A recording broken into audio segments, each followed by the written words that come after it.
from the shores of beautiful Lake Coeur d'Alene in the heart of North Idaho. Local, regional, national, and international guests discuss their topics on our forum, the North Idaho College Public Forum. With your host and moderator, political scientist, Tony Stewart.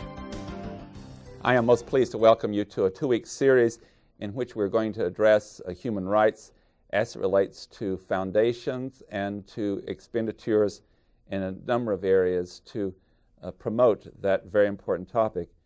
For our viewers who may not be aware of an announcement that was made some months ago, in Coeur d'Alene, Idaho, there has been created the Human Rights Education Foundation, which is an arm of the Kootenai County Task Force on Human Relations.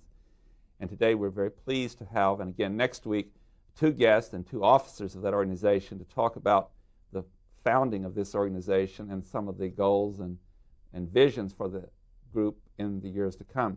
I first of all welcome to the program Mary Lou Reed, who is serving as president of the board of directors of the Human Rights Education Foundation. She is a former member of the Idaho State Senate, where she served with distinction for 12 years. It's very much a pleasure to have you here, Mary Lou. And I should add to our new viewers that years ago you also served on this program as a panelist. Welcome, and we're very pleased about the foundation and what it will do in the future. Thank you, Tony. It's a treat to be here with you. And I'm equally pleased to invite Dennis Davis, or we call him Denny Davis, to the program. He's an attorney in Coeur d'Alene with a law firm with offices in Washington, Idaho. He too is a former member of the Idaho State Senate, and we're delighted that he has agreed to serve on the board of directors and also serve as secretary to the board. Denny, welcome to our program. Thank you, Tony. And as always, I'm very pleased to have our two regular panelists. First of all is Janelle Burke, who is an attorney in the state of Idaho, and next to her is Steve Schenck, who is the vice president of College Relations and Development at North Idaho College. And I should add that Steve Schenck is also a member of the board of the new foundation. With that, we will invite Janelle to commence today's questioning. Well, it's a pleasure to have you both here to talk about this subject. Mary Lou, this is one of the things that foundations do, is help with certain kinds of purposes. What exactly is the purpose of this particular foundation? What was it? Well, it was really begun, and Denny was right in on the start of this, and so is Tony, and happy to have Steve Schenck on the board too. It's been apparent over the years that the Task Force on Human Relations was doing an amazing job in trying to deal with the problems of human relations and human rights in North Idaho. And after they started the Lemonade Fund, in which they were accumulating money and they were going to use this toward education, it became very clear that one of the most important things that the task force was doing really was education. And anything that is covered by education really can be tax deductible. So it made great sense to form a foundation and to become that educational arm and to welcome contributions from individuals, tax deductible, from organizations and from corporations, and even most importantly, we now can go after foundation grants because of the tax status. So it was something that we took to the Task Force on Human Relations, and they gave us our blessing. And several of the members of the board of the foundation are also on the task force in order to have that connection. So it's an independent group, but it's also working closely on all issues of human rights. And we got going, and we're starting to raise money, and obviously education on human rights and tolerance is what we're after. Denny, perhaps you can tell us a little bit of what's happened, some of the major events that have happened since the formation of the foundation. Certainly, Janelle. Of course, we were actually about a year old. I think we met initially last September to form the foundation. So we have a year under our belt. Primarily, we've done some planning. We plan again to meet here shortly and do some further long-range planning. We have done a little bit of fundraising in conjunction with the annual banquet that the task force held last year. We were lucky enough to get the proceeds of that banquet. We've supported a number of activities that have been traditionally supported by the task force, which include the Peace Camp, which involves young people, which Tony knows a great deal about, could tell us more about than could I. We've again sponsored 2 minority scholarships at the North Idaho College, and again, these were activities that have been launched by the task force that really are going to fit appropriately under the banner of the Education Foundation. There are some other things, but I think those are the highlights, and Lou might want to. Well, I think it's actually one of these difficult situations, because Tony really should be both asking questions and answering them, because he's been very vital to, as vice president of the organization, he's been very vital to it. I think that peace camps, I'm not sure if that's been explained on your program. I don't think it ever has. The peace camp has been going for a number of years. Tony can tell you how many. Since 1990. But in 1990, it's for high school students, and peace stands for people everywhere are created equal.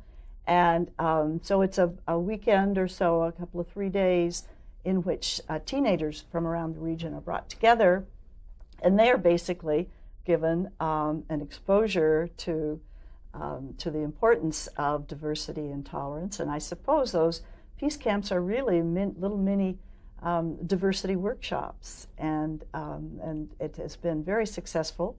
And so we are, as Denny said, just picking up on what the task force has been doing for some time. But I think we're very pleased to be able to help fund that. Steve Sheen. Mary Lou and Denny, we've had in this area for many years the Task Force on Human Rights, which is a model organization. It's pioneered human rights work and used as an example of the best way to do it all over the country. Why was it necessary to form a foundation? Well, the task force has felt it was very important for them to keep as much flexibility as possible. And so they didn't really want to change their tax status to have the 501c3, which would limit their political activity. They, I think, show a great deal of judgment and discretion, but they do want to keep their options open just in case they wanted to get in the middle of a political campaign, if they wanted to start an initiative drive. So this is one way of separating out the portions of the activities that are definitely not political and to fall under the level of education and can be tax deductible. So we're just trying to divide those tasks and make sure that the task force still is able to do everything they want to and not limit their range of freedoms at all. I think we all agree that the task force has done just an amazing job from Bill Wasmuth on, and will continue in the future. So we're just trying to expand the options. Mary Lou, you mentioned 501c3 tax status, and that's not a term that is familiar to some people, at least. And maybe we can turn to one of our two attorneys at the table, the only one who's our guest, and ask him if he would, Danny, would you spend a little time explaining to us why that's significant and how that 501c3 tax status has an impact on political lobbying and other activities? Well, it's really quite simple. In at first blush, it allows people to make contributions to our organization, which are then deductible as against their income, their ordinary income. So it's really of a benefit to us because it encourages contributions from individuals throughout the area that find this to be in a cause in which they believe, as well as Mary Lou indicated that we can now attract monies from either corporations or other foundations that in turn another 501c3 foundation would be prohibited under their tax status from contributing to one that was not qualified as such. So it allows them to contribute to us. It allows us to gain the support of the business community in terms of corporations, and while at the same time allowing them some tax benefit from that, as well as individuals. So that's the primary purpose. And a 501c3 corporation can take many forms, but in essence, it has to provide some educational or community benefit. It can't be a for-profit organization, which we certainly are not. And the task force certainly has not been a for-profit entity. But the way I see, to elaborate a little bit on Senator Reed's comments, I see this as sort of peeling off an element of what the task force has evolved into doing, which is educating people as to the value of being tolerant to diversity, and that's really going to be our focus. I think we take that piece of the whole human rights effort and focus our attention on that, and it also allows us to raise some funds for the purpose of doing that, because that takes dollars. Thank you. I would elaborate just on one point that in relation to your questions to Senator Reid. When Senator Davis and Senator Reid were in the legislature, one thing the task force was very involved in, they were very instrumental in this process, was to lobby for civil rights legislation, particular laws against hate crimes. And the task force was free to do that. We didn't have any limit on how much time we could put in lobbying, and both of those individuals could testify to how many hours we had to put in on that. So the task force can continue to do that kind of thing.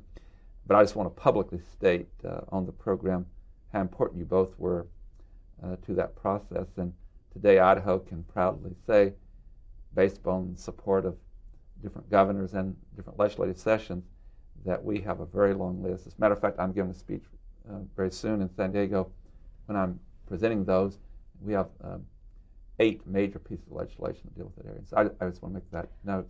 And Tony, that's very kind. I think one of the things that both Denny and I would say to that, though, is that it's wonderful to have a good set of laws, but more and more we realize that you cannot legislate morality, and knowing what to do and how to exercise judgment in relationship to these issues is probably going to be more dependent upon education than the kind of legislation. But we're proud of having those safeguards in place, but education is still the key. I get the distinction I was trying to make. Yeah, I understand that, and the foundation will be focusing solely on education. But what is so interesting about this discussion, I think, is that leaves the task force free if there's other legislation needed or whatever to deal in that area, whereas the Education Foundation will deal with what you're just saying, working with the general population. Right. And of course, just to further complicate things, 501c3 organizations can do a certain amount of lobbying, but they are limited in the amount of lobbying, and I don't think either Denny or I plan on spending any time lobbying the legislature. That will not be our function. Right. I want to have kind of a broad brush in this next question. You have already identified some things that you're taking over, and the board of the task force is delighted that you're doing so. The Peace Camp, which has students every year from Spokane and Kootenai County, it's across the border. It's the Inland Empire, Inland Northwest program. There is the scholarships at North College for minority students, but there's also a program that doesn't cost, but is very important, and that is 1,200 fifth graders each year during the Martin Luther King Week that have studied for several months, and they present a program at North College. Keeping those 3 main points in mind from the past, now let's talk about a much larger umbrella. I know that maybe we should have done this program after the retreat. You'll have some more information in. We can do another one later, but during the retreat, when you're looking at these issues, what do both of you see as this broad umbrella? When we talk about a foundation having hopefully a significant amount of money to promote human rights, not just in North Idaho, but the Inland Northwest. Let me stop to say that Hewlett-Packard was very generous last year in a large donation to the foundation, and they're located in Spokane, and of course we'll be sensitive to their needs too. But with that background, would you both give your opinion on some of the areas that you believe that the foundation is well funded, can address that have not been addressed with these other projects? Let's let Denny go first. I've been jumping in here so fast. Well, it's my feeling that, and it was actually well said by Liz Cox of Hewlett-Packard when she made that contribution, that we can make the biggest impact with the youngest minds. And one of our goals last year in terms of long-term activities that we haven't really done a great deal on yet, that I understand, is to provide some financial support to schools to get some diversity curriculum materials into the schools for those teachers that are anxious to address that topic in their classroom. I think that's critically important. Our efforts will not simply focus on the youngsters. I mean, education is lifelong these days, and we have to focus on everybody. But I think we can make the most progress in this area with youngsters that haven't formed the kinds of biases and prejudices that we all can be faced with as we learn from other adults, and young children get those ideas from other adults. So it is critical to address them as well. But that's an area where I have a real interest. And for the viewers who'll be back next week, we're going to get into more detail on some of the structure of that, but that's important. What else, Mary Lou, do you see? Well, that's very well said, and I think we should be pointing out that when I referred to the Lemonade grants, those were grants that were made by the task force before Right. the foundation got going to the public schools, and we can certainly see what a good idea that's been. I think we should mention the diversity workshops that we hope to plan. This would be to give some diversity training to whoever is in the public or private sector that would like to have a little bigger understanding.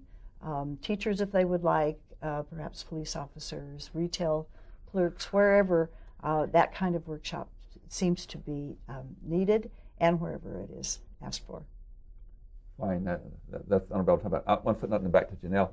On the Lemons to Lemonade funds that the task force gave out, there was over $20,000 given to schools in North Idaho, and so Denny, that's a start. But Right.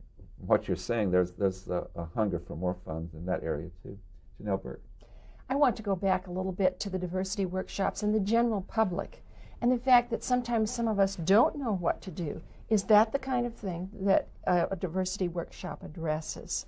Lou, let's start with you. I really wish that we knew more about what this is going to be, because diversity workshop, as I see it, would be sensitivity training with an emphasis on the issues of tolerance, etc. We were talking about it earlier because we have been told that this is available, but we have not experienced this ourselves. And do you want to add, Denny, what you came up, I thought, with a good wrinkle to how we would differentiate between just sheer sensitivity.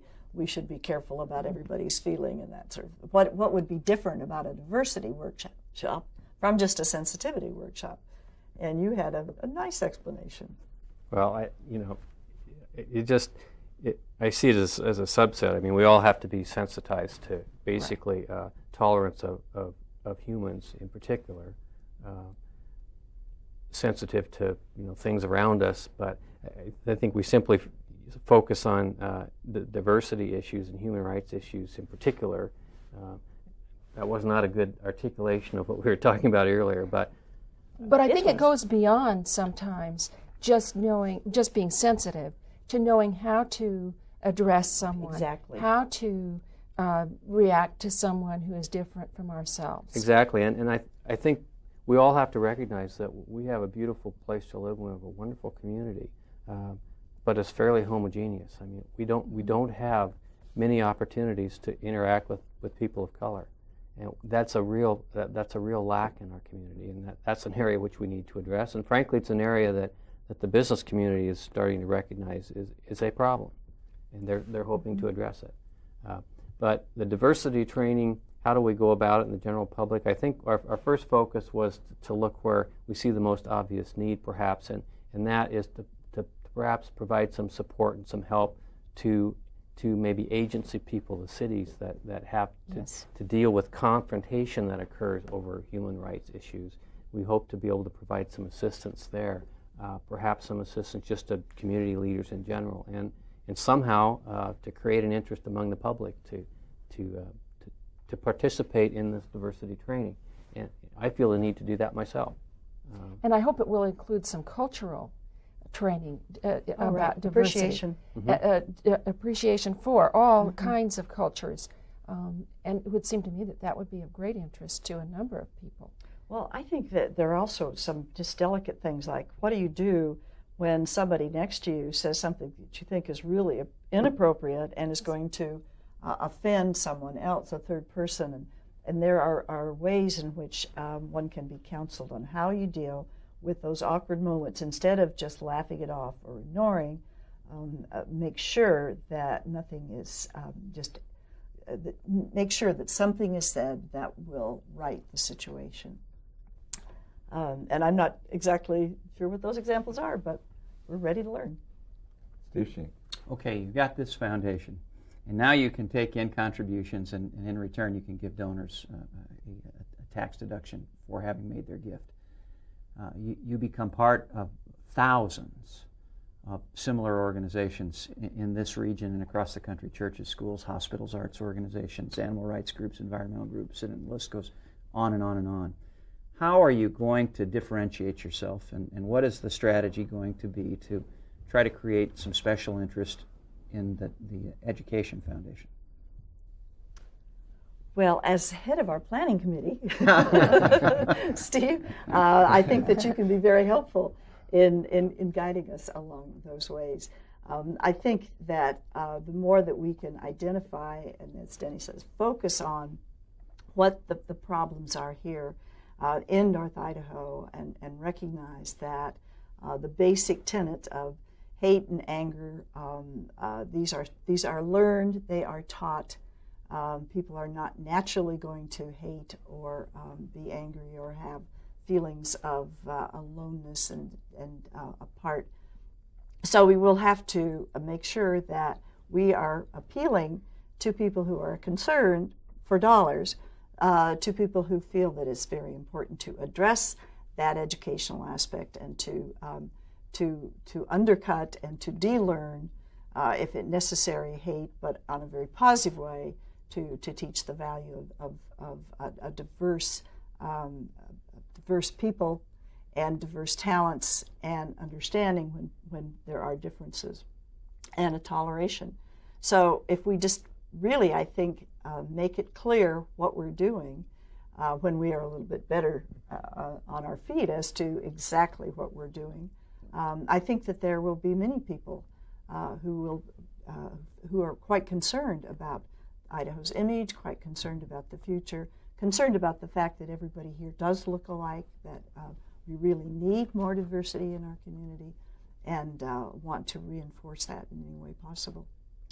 Denny, you were very much involved in soliciting sponsors for the Foundation's biggest activity to date, the banquet that was held last spring. What was the reaction to your request for support and for funds? Excellent question, Steve, because I want to report that there's a great deal of interest among the business community to do something. And it's not just in the sense that they want to do something because they feel bad about the existence of intolerance. They do, but there's also a very real business reason for needing to address that problem. They have companies like Hewlett-Packard, larger organizations that recruit people from around the country, actually encounter resistance from qualified people that just don't want to move to the Inland Northwest because they have the perception, rightly or wrongly, that it's not a place that values tolerance. So there was a great deal of enthusiasm for it. In fact, I think we got started a bit late in recruiting. We set our sights for 20 tables or so, easily made that, and with a little more time next year, I think we'll find additional organizations on board with financial support for this effort. Mary Lou, you've been here for a long, long time, and in the legislature, obviously your role was to represent all of this region. Tourism is a big part of the region, and while we've already done one show on business reaction to the question of intolerance, the need for diversity, I don't think we mentioned anything about tourism. What's your impression, Mary Lou, of how the reputation, however ill-deserved it may be, the reputation for intolerance that this region has, how does it affect I think the tourist economy? From the very beginning, the realtors and the folks who are involved in the tourism industry recognized that prejudice and bigotry are really bad for business. And it's been 10 years or 15 since I first started hearing realtors say we're not able to rent summer homes in the summer. We have very few people looking both for staying or for traveling, and then and of course the tourism, the legislation that we talked about earlier was very heavily supported by some prominent individuals in the tourism industry, recognizing that we really want to change this impression, because we want to make sure that everybody feels comfortable and coming to North Idaho to enjoy what's here without worrying about what might be around the corner in the way of ugliness. Thank you. We've going to do some more things on the next show that will give us more detail, but in the time we have left, I was so pleased to hear how you're already processing and thinking, and I would say to Senator Reid that I think the organization's further along than your modesty is indicating, because you already have a lot of ideas on the table.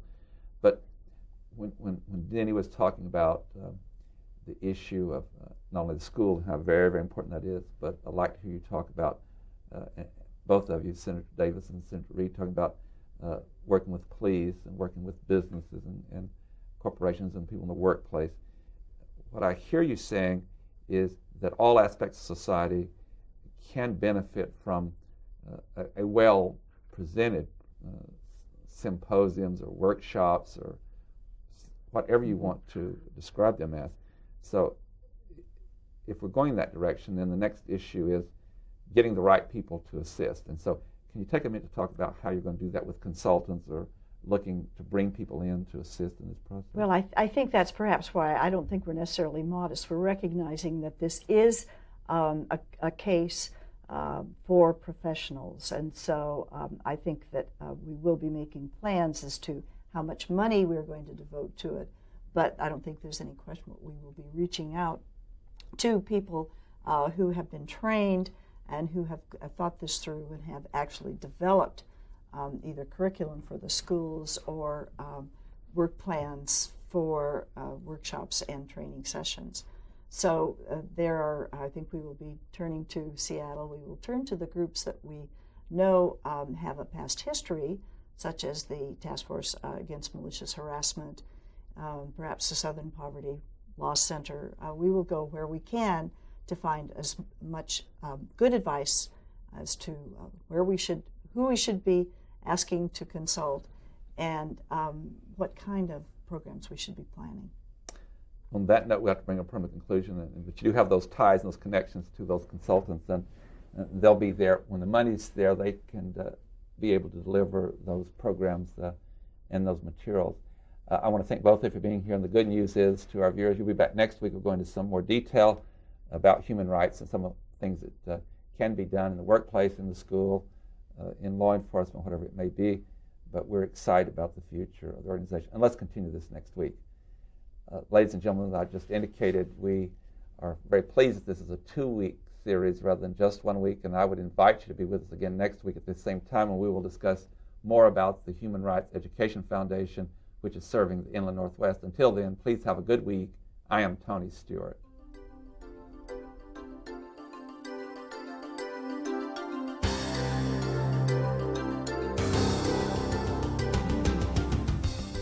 North Idaho College Public Forum is the longest-running public television show of its type in North America and is seen in 7 states and 2 Canadian provinces.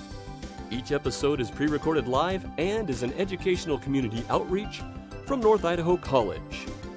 Please join us again at this same time next week for another new edition of North Idaho College Public Forum on this public television station.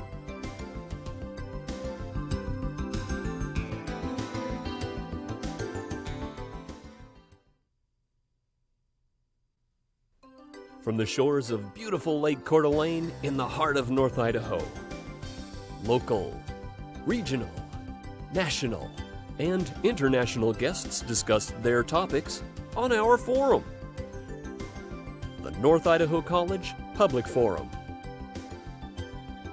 with your host and moderator, political scientist, Tony Stewart. We're in the process of a 2-week discussion with the members of the Human Rights Education Foundation, which is a new 1-year-old organization headquartered in Coeur d'Alene, Idaho, but with a mission to serve the Inland Northwest in dealing with funding and programs about human rights. On last week's program, we dealt a lot with the structure and some of the mission statements and the goals of that organization. This week, we're going to deal a lot more with the actual issues themselves and how you combat prejudice and bigotry with a celebration of human rights. I'm so pleased to welcome back to the program this week the president of that organization, Mary Lou Reid. She is a former state senator in the state of Idaho, where she served with distinction for a number of years. And Senator Reid, it's a pleasure to have you back. And we had a great discussion last week, and we look forward to talking about this very important subject and organization over the next 30 minutes. Thank you, Tony. Welcome the questions. And I'm so equally pleased to have on our program another former state senator in Idaho, Senator Denny Davis, who is also a member of the board of directors, and he served in the Senate with distinction, and he's also doing so in the foundation where he serves as secretary of the board. Welcome. We're so pleased to have you back again this week, too. Thank you, Tony. It's always a pleasure. And I'm very pleased to have my regular panel members with me. First of all is Janelle Burke, who is an attorney in the state of Idaho, and next to her is Steve Schenck, who is the Vice President of College Relations and Development at North Idaho College, and we shall invite Janelle Burke to commence today's questioning. Diversity is a very big word, and I think sometimes we don't recognize the breadth of it. So I want to give you an opportunity, starting with Lou, to say what you think diversity means. Well, I think that diversity is simply put, has to do with dealing with differences. So if you have a diverse community, you have a community that's made up of very, very different people. And I think you so correctly point out that diversity we aren't just dealing with the issue of racism, one color versus another color. There are many, many aspects of it. Age, old and young, differences in language, in culture, differences in education, in economics, differences in sexual preference, differences in how you like to spend your time, whether you're an academic or whether in high school if you're a jock or a nerd. I think we could go on and on. Diversity really, the joy of diversity is in saying the broader and the more diverse our society is, the stronger it will be, in sort of a parallel to the environment in which the network of the biological diversity is what gives the strength to life on Earth itself. And Denny, how about celebration of diversity? And how do you celebrate while still recognizing the good and the bad in people and or in situations? How do you develop that? Well, I look at diversity as sort of a richness of culture and ideas, and we certainly that doesn't mean that from time to time there aren't things that one might find uncomfortable about someone else's ideas or cultural background. But that doesn't mean they don't have some value. And to me, to be exposed to it for all of us, from youngsters to seniors, to be exposed to different ways of living, different ideas, different cultural background, different religious thought, it's only enriching. And I think we have to kind of open ourselves up to that. And how do you do that? You probably do it in a positive way. And that, to me, would be a demonstration of other people's culture. We lack that here, and hopefully that's an area that we'll be able to support. It's not something we can do ourselves as a foundation, but hopefully we can support that.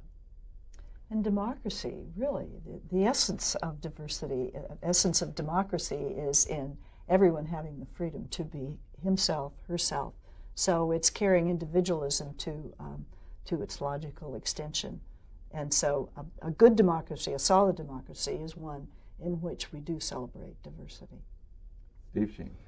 I thought that maybe for my first series of questions, I'd try to link our two shows, the one you did with us last week and this one, by asking you to talk just a little bit about the various diversity education initiatives that have taken place over the last few years, bearing in mind that some of these have actually been sponsored by the parent organization of the Education Foundation, which is the Human Rights Task Force. But I think it might help us it'll establish that link and also get into a discussion of how diversity can really be taught.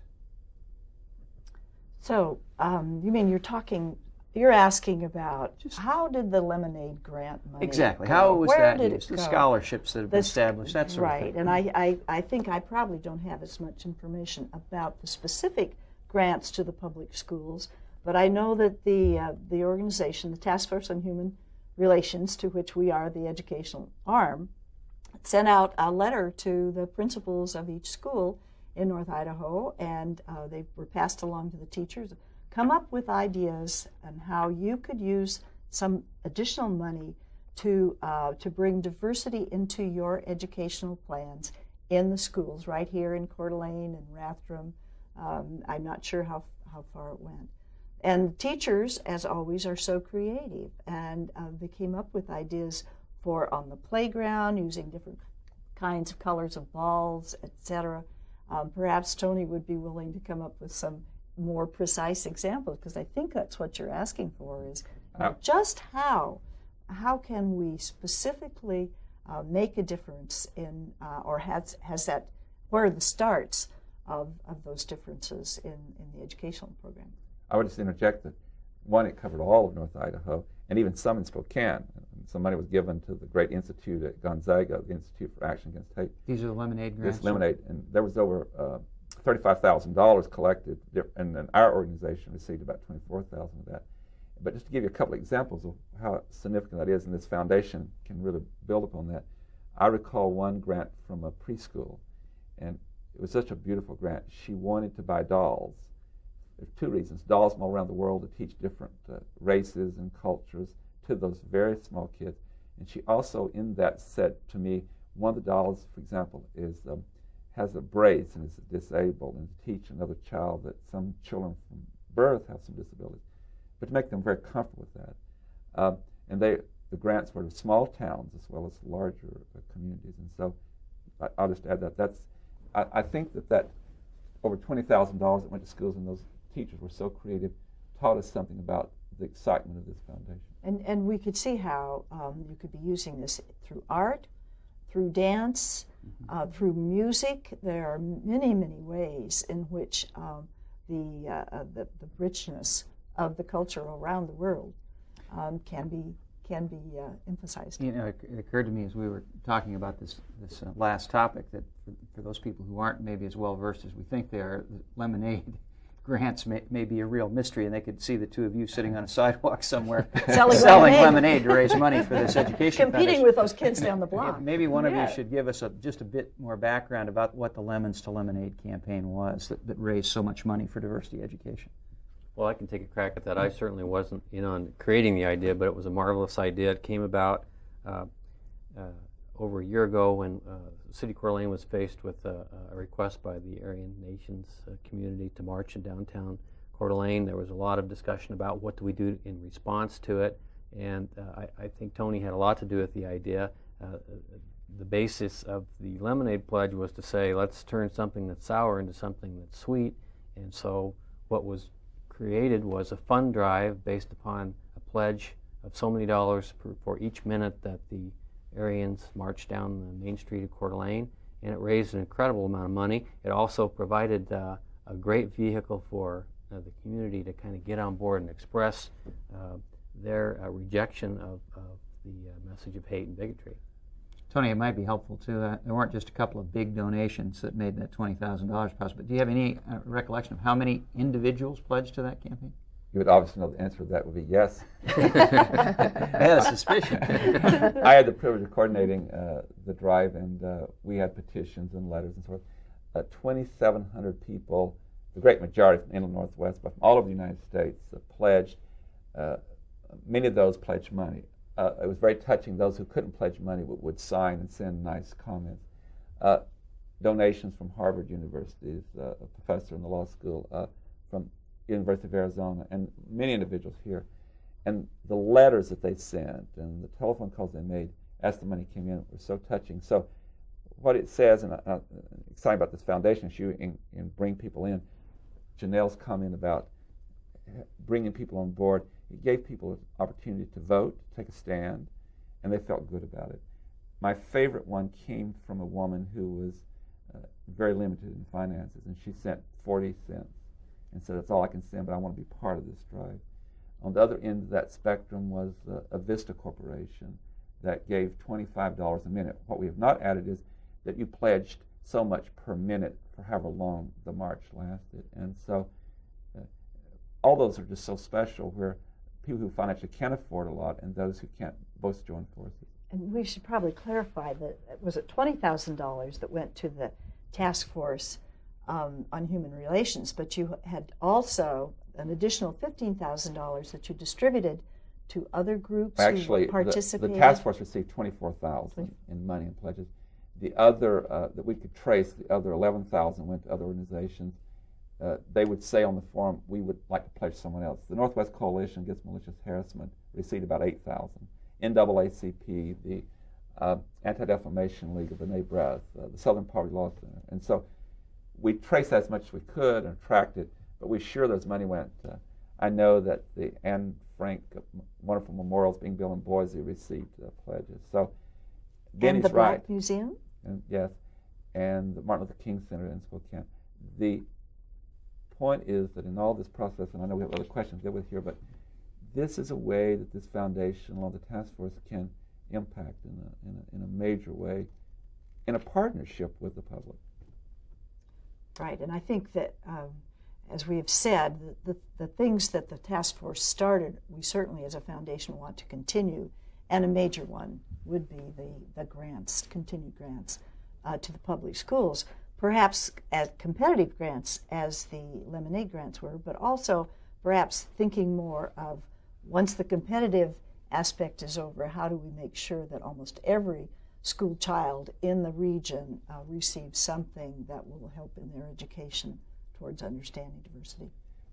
Steve has built a wonderful bridge into my next series of questions, and I can really see before even some of the decisions made that this foundation is going to be very broad-based in its approach to the public and human rights. We've talked a lot about schools. We've talked a lot about working with corporations, and I guess I have a two-part question for both of you. One is, there are 40 corporations that are really exciting me that are meeting in Spokane under the leadership of the CEO of Vista Corporation and the president of Gonzaga University. And they're very, very serious about recruiting more diverse workforce, very smart, doing it for it's the right thing to do, and two, it's a good bottom line business-wise as they trade globally. This is going to have real momentum. How can this foundation, I think it's easier for the foundation to know what it's going to do in the field of education with the schools, but how can the foundation be a great supporter, encourage these corporations? They have their own money and their own finances, but what can you do to applaud and to work with the corporations? Well, we certainly can take their money. I think we could help them out by that, because that will be, I think, a great source of funding. I would think that the corporations would be interested in any programs we can initiate or enable that will deal with the public functions, with how the public is met. So when we were talking about perhaps having workshops for different agencies, the police, the county workers, city workers, I think that would be one of the first places that we would go, and perhaps that would be of assistance to corporations. I'm not sure if there would be some intersect that would have to do with coordinating with North Idaho College and the training schools. There may be some more professional aspect that we should be considering when we're doing our planning. As you go across the border, Gonzaga University, as example, is doing some really major things. They just hired an associate vice president for diversity, a wonderful man, Raymond Reyes. So as you go across the border, that could be a joint effort by some college universities to work with a corporation. Right. Of course, the president of Gonzaga is already deeply involved. Mm-hmm. Yeah, I think what you're touching on to diversity just in the context of the workplace, and I don't know exactly that we have any plans in particular to target that, but I think we could be supportive of that, perhaps be a resource to employers that want to do things that can raise the level of tolerance within the workplace, making the workplace a friendly place for all people that have things to contribute to the employer. So whether that's connecting those corporations or businesses with people that can come in and do workshops, certainly they're going to find that that's of economic value to them, so they're probably going to pay the cost or most of the cost of doing that. But we ought to be able to be a resource at least for that. And I think when the time comes, we need to acknowledge and recognize those corporations and businesses that contribute in a positive way and to the community, and we give them some recognition, whether it's they're writing a check or whether they're conducting things within their workplace that ought to be showcased. And this could be a forum from which to do that. And Tony, I think it's very important for us to tell the public and your viewers that we are so open to ideas and suggestions, because we are a new organization. We are in the planning stage, and we will welcome the diversity of ideas that are out there beyond our 11-member board. I'm glad you said that, because that's been on my mind as well. We need to hear from people, because there's a wealth of ideas out there on what the need is and how do we address it. Thank you, Janelle Burt. Practically speaking, what does diversity education mean to someone like me? I'm living my life very comfortably. Why do I need some help in this area? Denny, let's start with you. And then I want to ask Lou the second question, which is, practically speaking, the average student. Why does the average child in school need to get some diversity education? But let's start with, what does it mean for people like me who I'm just going along living my life very nicely? Right, in quiet little Coeur d'Alene. Yes. Well, I guess as an example, I think we don't recognize the extent to which we live in a global community today. And we talked about the trade. Communications is so quick. People are moving in and out. I think that just being sort of examining our own values about that is important. That's, I think, a very practical thing, because we need to sort of consider the impact of one, the message that some people in our community are conveying, how that lands on people's ears outside the country. I don't know about you, but I don't particularly, I don't like at all the perception that too many people have of our community. Not only does that, another practical aspect of that, I think, is that not only is it the wrong message, I think it's an incorrect message, but certainly it encourages perhaps the people of wrong thinking to move here. And we all travel nowadays. Yeah. A lot of traveling. And people move around to a great extent. and so people I come think to visit us. Yeah, exactly. Let me just underscore Denny's last point, which is the changing demographics of North Idaho. We certainly want to make sure that the people who are moving here for the right reasons and not because they are seeking a place in which they think bigotry flourishes. And it's very important for you who live here to make sure that not only that image is changed, but actually the reality is. And in terms of children, we want to do everything we can in an educational way, an educational forum, to make sure that these children are going to be competitive throughout the world. The global economy is certainly here, and they are going to need to be able to adapt and be comfortable wherever they may go. And the same reason that we want them to know about other cultures, we want them to have other languages, we want them to be nimble and competitive, and they can't be if they are carrying a heavy burden of intolerant ideas, bad attitudes, and certainly what I mentioned before, the heavy burden of hate and anger. And intolerant ideas aren't exclusive to, I think, people that we view as bad people.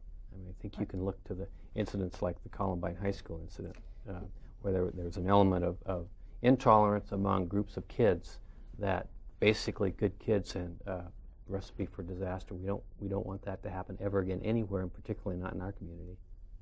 Steve Sheen. Lou, before the show we were talking a little bit, and you shared some of your basic views on humankind, and I think it would move us into a discussion of whether or not diversity education, particularly as, this is a link back to Janelle's last question, particularly as it's aimed at the adult population, can be effective. Well, shall I just repeat what Please I said, do. which is that if you have a view, as I do, that people are basically good, then they really are not going to have ideas of hate. They are not going to be angry. They're not necessarily going to feel isolated or left out unless they have learned this or they have themselves been treated in a way or mistreated in a way in which that has changed their viewpoint. So there's no question but if we feel strongly that education can you can unlearn whatever has been learned, then it's important for all of those aspects to be covered, for people to learn in positive ways about themselves and about each other, and I think also in very positive ways to understand perhaps what some of the signals are that people are sending when they are either filled with hate or they are left out and isolated. Certainly in these instances in which we've had violence in the schools, these were situations that were identifiable and perhaps foreseeable. So we need to be educated to those danger signals, as well as we need to be educated to the very positive aspects of why we need to be, how we are going to be stronger as children and as adults if we have a broader base of understanding. Denny, I've spent the last 15 years of my life working in public higher education, and we've talked a lot about education on this show. Given my background, I tend to think immediately in terms of classrooms full of young children or college-age students. But is it possible that this foundation, as it grows, and it's a new group with a relatively small amount of money now, but high ideals and big goals, is it possible that view of education might be expanded dramatically to public information campaigns or other efforts? Do you see that within the mission? Well, certainly, I do see it in the mission. I think it's in a sense it's easier to. We find the schools a sort of a captive audience to discuss these types of issues for many people. But certainly, I would benefit from it. You would all benefit from it. Not only I think an exposure to different cultural ideas, but perhaps some message from time to time, whether it be through TV campaign. It's people are so bombarded with messages from television, radio, and telephone solicitation that it's sometimes hard to get it's always hard to get their attention. But hopefully that's a role we can play at some point. Thank you. I would hope so. I would hope that would be a way in which we could tie a message together that would go to a broader audience. Something we might want to explore at our upcoming planning That's retreat. right, and put that on your agenda. Right. How are you at TV production? An amateur. Oh, he's been here for 14 years, sitting over there. He's very, very gifted. I was really taken yesterday by something that really fits the future of the foundation. The Northwest Foundation has recently given Foundation Northwest. Foundation Northwest. Turn around. Thank you. In fact, Janelle serves on that board, and we congratulate you for your work. And Mary Lou's on the board. Just new. Okay. They gave us, you gave a significant sum of money to a program in Spokane, where it's going to be over several weeks, and it involves what Mary Lou's already been talking about. It involves speakers and panels and music, dance, all those areas. And I was so impressed by a member of the community of Spokane, the civil rights community, when she said, "We spent so much time, not that it wasn't needed, that is, having to condemn the hate that we see and to respond to the hate message, that it's been very wearing on people, and that we've not had much time to spend on knowing one another and celebrating." So after hearing that message, it really rang with me as significant. How can this particular new foundation, the Human Rights Education Foundation, take that message and deal with it? I think that is such a good question, because I think everybody at this table, and I suspect most of the people who are viewing the program, are really sick and tired of the Aryan nations. And I think they're sick of having the Aryan nations draw up the agenda. They're the ones who are deciding whether or not they're going to apply for a parade permit, etc. That we're caught in the situation where we're responding to their plans rather than building our own. So I would like to think that the foundation will, hand in hand with the Task Force on Human Relations, be able to build a future program in which we are planning the agenda in a very positive way, and how we can reach people with a positive message, and that eventually the Aryan nations will fade into the background. And like the bad witch in The Wizard of Oz, perhaps just melt away. Well said. Janelle, I want to ask a little question about the diversity development. Sometimes children are going to learn something at school and maybe be quite open to ideas, but they're going to go home to a home where the parents are already biased. What do you think can be the role of education in that particular setting? Is it helpful for them to learn? Will they come back to those ideas that they've learned if they've been exposed to them? Either one of you. Well, Denny, you go ahead. I just jump in first all the time. Well, I'm not sure I have the expertise to really answer that question. We are going to face some challenges for kids that come from homes that demonstrate, perhaps on a daily basis, intolerance and bigotry. But I think that the minimum we have to do is expose them to the perhaps some critical thinking about those ideas and the fallacy of them. Head Start has such a wonderful model in which they not only have children at age 3, 4 years old, but they also do home visits. And I think the more that we encourage schools to include parents and recognizing that parents are teachers, the Parents as Teachers program is one in which you really give responsibility to the parents to do the right thing. I think that those are models that work. I am very touched by my own grandchildren's experience, in which they're exposed to a tremendously diverse group of children. On that note, I have to bring the permanent conclusion. We'll And they love stop it. with your grandchildren. What a nice note on which to end. Thank you both for being with us. On behalf of our panel and staff, we thank you so much. Mary Lou Reed and Denny Davis, not for only being here, but for working so hard with the Human Rights Education Foundation, and we know its future will be bright because it's needed throughout the Inland Northwest, and thank you for all your time. Ladies and gentlemen, I am very confident that you have found these last 2 weeks very informative about a very important topic, and we invite you to be with us again next week at the same time. We'll discuss yet another issue. Until then, please have a good week. I am Tony Stewart.